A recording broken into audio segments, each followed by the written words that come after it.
setiap naik ke 5 yang kurang baru yang mau bawa 5 kita karena tidak ada. Apa mau dapat umatku? Dengan jalan apa umatku meminta kepada Allah? Dengan jalan apa umatku meraih rahmat dan kasih sayang Allah? Sudah di Musalimah, di Pasar, di Takala nih. Orang naik kata kalau tidak ada nih, kemarin ada anak SMA berceramah ke depan SMA berteriak, kenapa tidak naik Nabi Muhammad? Aku bilang kenapa ya kalau naik saja naik tidak sembahyang lagi. Aku bilang kau itu dikatakan kutu. Ya Allah, 5 sulit kata Nabi Musa. Betapa banyak orang-orang yang meninggalkan sholat. Ingat mulai dari baliknya akan dihitung berapa lama dia akan tinggalkan sholat, maka itu nanti akan dihisap dihisap nanti. Hati-hati. Berapa umurnya? 21. Sudah balik? Nasabi. Saya 11 tahun mimpi basah. Sudah balik kok? Nasabi 21. Umur berapa baliknya? Ya? 13 tahun. 14, 15, 16, 17, 18, 19, 20, 8 tahun sudah harus dipertanggungjawabkan kalau mati tahun depan. Kalau mati tahun depan maka 8 tahun harus dipertanggungjawabkan di hadapan Allah. Kenapa kau tinggalkan sholat? Yang 65 berapa minggu? Berapa tahun yang harus dipertanggungjawabkan sholat di hadapan Allah yang suka meninggalkan sholat? Siapa yang meninggalkan sholat bukan hanya di akhirat, di alam barzah akan diperjumpakan. Allah akan memperjumpakan mereka dengan ular yang bernama Dzujaa al-Aqra. Besarnya seperti ini tiang, panjangnya seperti perjalanan sebulan. Satu kali menggigit untuk satu sholat 40 tahun rasa sakitnya yang kita rasakan untuk satu sholat. Padahal sholat ini tempat kita mengadu kepada Allah, tempat memohon kepada Allah, tempat bercakap dengan Allah, minta setiap masa. Sampaikan wasta'inu bis-sabri was-shalah. Ada masalah tak bu? Minta jangan cerita sama orang, curhat sama Allah bu. Bu biasa cemburu bu, biasa cemburu bu. Kalau cemburu hati senang atau susah? Pikiran tenang atau galau? Makan enak atau memuntah? Tidur nyenyak atau susah? Dengan begitu masalah bertambah atau berkurang? Sesal ibu-ibu kan gara-gara cemburu ini banyaknya pengorbanannya. Apakah dengan begitu suami yang dicurigai tambah lincah atau tambah jinak? Tambah lincah. Kenapa itu suami tambah dicurigai tambah banyak gayanya? Nggak usah curhat sama orang, langsung sholat sunat 2 rakaat, minta tolong kepada Allah lewat sholat. Ya Allah, sudah 2 bulan suamiku lain-lain gayanya ya Allah. Mungkin hamba berlebihan mencintai suamiku melebihi cintaku kepadamu. Padahal Engkau Tuhan yang memberi rezeki, suamiku cuma memakan rezeki. Biarkan hati ini hanya berharap kepadamu ya Allah. Titik dan disambung doa ya Allah. Kalau memang ternyata suamiku macam-macam di luar, cabut segera nyawanya. Hati-hati, tidak boleh mendoakan orang lain yang tidak baik sekalipun diinjil sama orang. Padahal sholat ini adalah doa. Ustaz, kalau sholat adalah doa, kenapa di setiap doa yang kami panjatkan belum diijabah oleh Allah? Bukan belum diijabah, memang tidak akan diijabah. Kenapa Ustaz? Karena doa bapak ibu tidak nyampe. Kenapa tidak nyampe? Karena kalau minta terlalu lancar. Akhirnya malaikat tidak melapor karena tidak mencatat, karena bingung apa mau mencatat. Allah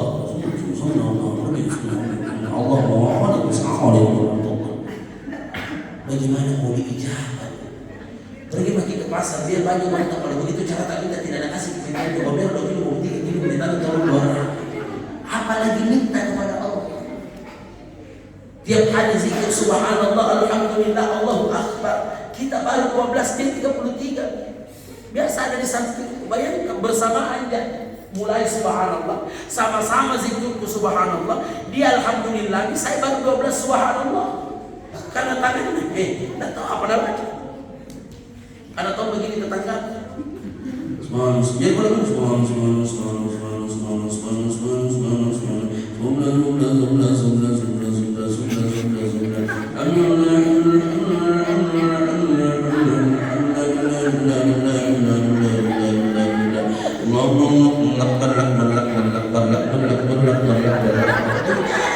zikirnya. Karena semakin lengkap, semakin tidak jelas. Ini permintaan loh kepada Allah. Bu, tidak usah di semua gerakan sholat. Satu dulu gerakan sholat. Ketika kita berdoa dengan baik, maka insya Allah kita akan meraih kebahagiaan di hidup di dunia dan di akhirat. Yang mana Ustaz? Ketika duduk di antara 8 permintaan dunia akhirat sudah menutupi ketika kita duduk di antara 2 sudut. Kalau kita resapi, Rabbi firli, bukan wali-wali lain. Rabbi firli, warhamni, warzuqni,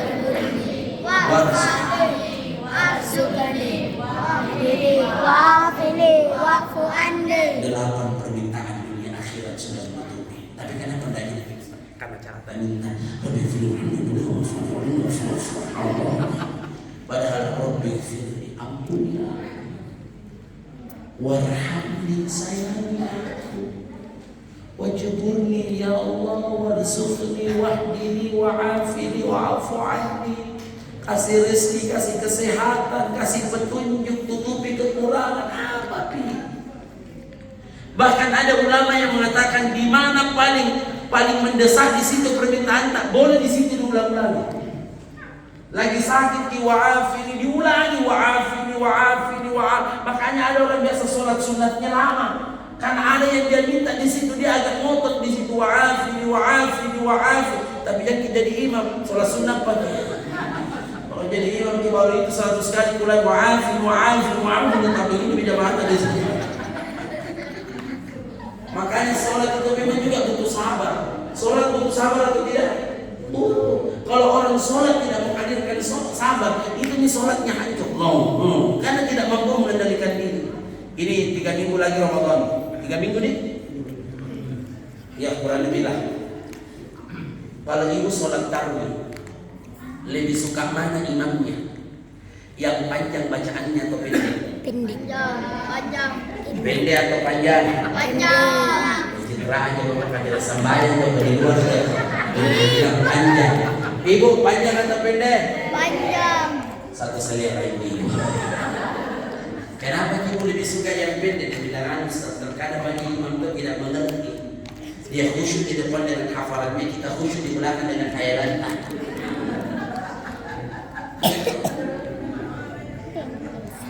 Makanya Ustaz, makanya itu imam tadi tidak boleh sembarang imam. Imam itu kalau mau memimpin sholat dianjurkan balik ke belakang. Untuk apa? Agar dia memimpin sholat tidak sesuai dengan kemauannya sendiri. Pemimpin itu tidak boleh memimpin otoriter sesuai dengan keinginannya sendiri, lalu tidak mendengarkan aspirasi masyarakat, tidak mendengarkan aspirasi jamaah. Makanya imam disuruh balik ke belakang. Lihat, ada jamaah yang terlalu tua, tidak boleh terlalu panjang karena kasihan kalau lama berdiri. Ada yang datang lagi flu berat, tabe jangan terlalu lama sujud. Karena kalau orang flu berat baru lama sujud setengah mati natare kalau bangun. Allah. Ya, harus paham. Tapi kalau ada orang seleranya pendek, dapat imam yang panjang bacaannya, tidak sabar, hancur sholatnya. Lama apa ini? Kalau kita bilang panjang di sini sabar. Terakhir ini mana besok malam di sebelah bagus semua. Tapi kalau dia nikmati, sabar. Biar dari mana panjangnya pasti rugi sebentar. Nikmati saja. Makanya untuk orang awam kalau mau khusyuk, kata ulama minimal di beberapa tempat, 3 tempat saja dulu, belajar di 3 tempat dulu. Ketika takbir Allahu Akbar. Yang kedua ketika iyyaka na'budu wa iyyaka nasta'in. Sampaikan dalam hati apa permintaan ketika kita mengucap iyyaka na'budu wa iyyaka nasta'in. Dan yang ketiga ketika syahadat. Sudah ditingkatkan lagi sholat tak? Apa yang kita pelajari? Pahami maknanya setiap gerakan dan bacaan sholat. Makanya Ustaz Ali Hidayat mengatakan untuk apa kita puluhan tahun sholat tapi kita tidak pernah mengerti apa yang kita baca ketika kita sujud. Kita tidak pernah mengerti apa yang kita baca ketika kita rukuk. Kita tidak pernah paham apa yang kita baca ketika kita duduk di antara 2 sujud. harus tahu. Jadi minimal baca dulu artinya supaya enak kita memaknai bahwa ini yang kita minta sebenarnya. Hanya sekadar kita subhanallah, tapi dia tahu subhanallah seperti burung beo yang tidak berbekas dalam hati kita, karena hanya sekadar di lisan tapi kita tidak maknai apa yang kita ucap. Makanya saya kalau bawa jamaah umroh, utangnya jamaah jangan dibaca dulu yang diganti di leher, karena tidak kita tahu juga bacaan. Saya sering baca tidak kita tahu gimana aja. Apa kalian dibaca Ustaz? Berdoa sesuai dengan keinginan. Kita tahu apa yang kita minta, pakai bahasa tersendiri, enaknya berdoa. Ya betul. Daripada saya sering baca. Dan bilang sakit Ustaz, karena Nabi tidak pernah menganjurkan ini dibaca putaran pertama, kedua, ketiga, tak ada.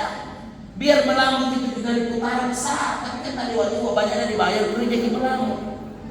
Jadi berdoa sesuai dengan keinginan, kecuali rukun yamani dan hajar. Nabi menganjurkan satu doa di situ, doa sapu dan punya.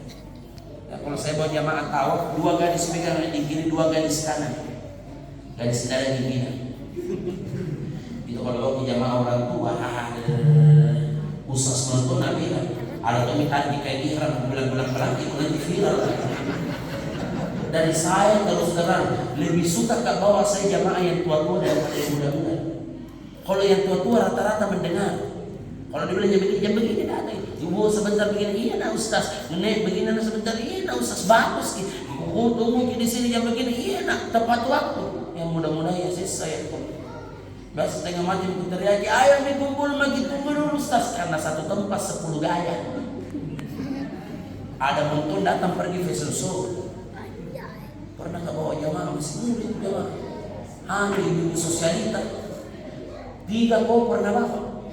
Mau berangkat. Kenapa nggak sih? Ternyata 1 koper sepatu, 1 koper tas, 1 koper bajunya. Jadi setiap hari ganti sepatu. Kepentingan medsos. Dan rata-rata yang pakai ganti-ganti sepatu pasti begini gayanya kalau foto. Mau nak kasih sepatu. Makanya saya lebih suka yang tua-tua. Apalagi yang pakai kursi roda lebih suka. Karena kalau aku bilang jangan pindah-pindah, jangan kemana-mana, tidak pindah di situ terus. Aku suka nih. Nabi bilang mau pindah kemana nih? Tidak ada yang sorong. Yang masalah biasa sampai di hotel, ku lupa ku ambil. Ya Allah ya Rabbana. Ini. Apalagi sholat berjamaah, yang perlu dijaga. Maka Ramadan, maaf Pak, jangan nanti di Ramadan baru kita memulai. Bukan malu-malu. Tidak usah dulu malunya sama Allah, malunya sama manusia. Ramadan ini baru muncul kita masih mending, tapi orang nanti Ramadan baru semangat, yakin dan percaya pasti gugur sampai akhir. Tidak sampai akhir itu. Makanya ulama kita di bulan Sya'ban itu mempersiapkan bekal sebelum Ramadan. Sampai 6 bulan ulama kita sudah mempersiapkan, membiasakan bangun malam. Padahal ulama-ulama kita apa dia? Ahli tahajud, ahli Quran, ahli puasa. Kita ini tali bukan jadi ahli hisab. Tapi luar biasa ulama-ulama kita dulu mempertahankan supaya apa? Nanti masuk Ramadan tidak hanya sekedar semangat di awal, kendor di akhir, tapi karena dia sudah melakukan pemanasan sebelum masuk Ramadan. Oleh karena itu jadi insyaallah dimuliakan oleh Allah Subhanahu wa taala. Jadikan momen Isra dan Mi'raj ini menjadi kokoh iman kita. Semakin kita yakin kepada Allah Subhanahu wa taala, tidak ada lagi tempat kita bergantung, tidak ada tempat kita berharap selain hanya berharap dan bergantung segala kehidupan ini hanya kepada Allah saja. Semoga bermanfaat. Mohon maaf atas segala kekurangan. Akhir kata, wassalamualaikum warahmatullahi wabarakatuh.